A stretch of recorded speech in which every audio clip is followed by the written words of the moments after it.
This is a different kind of video than I've been posting lately.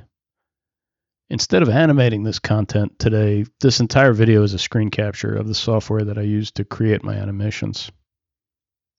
And this animation software is Blender. Although I don't use Blender to create the models, I use CAD software for that, specifically Autodesk Fusion. I started this channel animating random mechanical things, devices I became interested in because some random thought popped in my head and that somehow sparked an interest. But lately I've been doing a lot of helicopter videos. And through a whole bunch of viewer comments, I've come to realize that not only do pilots and mechanics want to watch these videos to learn about helicopter systems, but they're also interested in operating the controls in the virtual environment to see how the systems respond to human input. And to that end, I've gradually been trying to turn Blender into a video game of sorts. And to do that, I set custom properties that allow interaction with the model without any knowledge of animation techniques or how to set keyframes. Today, I'm going to talk about how I set those custom properties and demonstrate how they function to control the systems in the aircraft. And this is a work in progress. If you have ideas on what you want to see and how you want to make this more helpful, please leave those suggestions in the comments. I'll start with a cold aircraft. The engine is off and the clutch is disengaged. And you can tell the clutch is disengaged because of the slack in the drive belts. I'll move the clutch actuator through engagement and disengagement so you can see how it tensions the belts by moving the upper drive sheave. And I can also exaggerate the movement of the upper sheave to make the clutch engagement more visually apparent.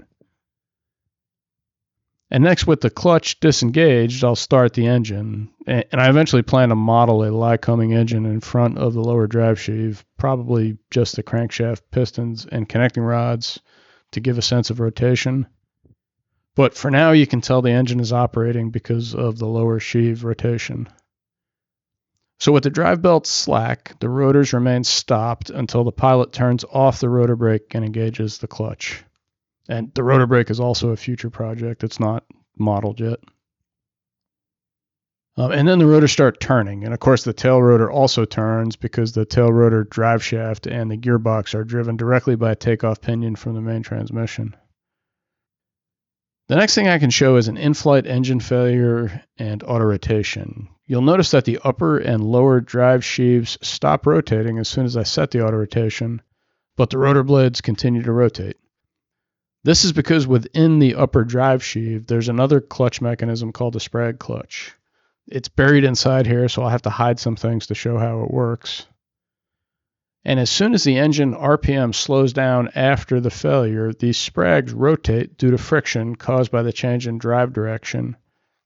And this change in drive direction forces these sprags into the overrunning position. This overrunning mode of a Sprague clutch essentially disengages the two drive sheaves and the engine from the drive system. And the model also shows the main and tail rotor controls.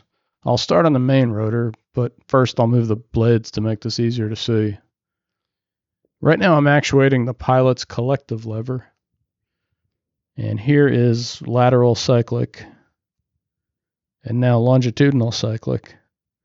And for those of you who watch my H60 video series, you know I animated the cockpit flight controls so you could see how the pilot's control movements affected the commands to the swash plates. For this model, my goal is to add the cockpit controls and also complete the control continuity with all the push rods and bell cranks from the sticks to the swash plates.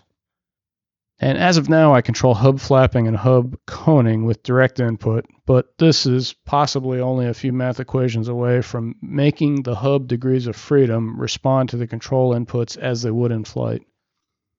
And that's one of the really cool features of the animation software is that you can interact with the virtual world with Python code. You're not limited to keyframing all of your animations. So this lets you approach some simulator-like capability for these models. And of course, I also modeled the tail rotor controls. Right now I'm actuating pedal control. And then here's the hub flapping degree of freedom at the tail rotor.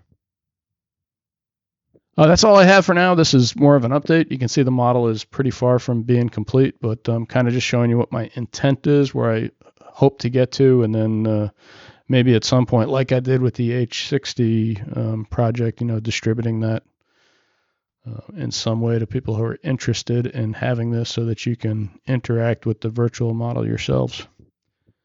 All right, thanks for watching. Please subscribe. See you on the next video.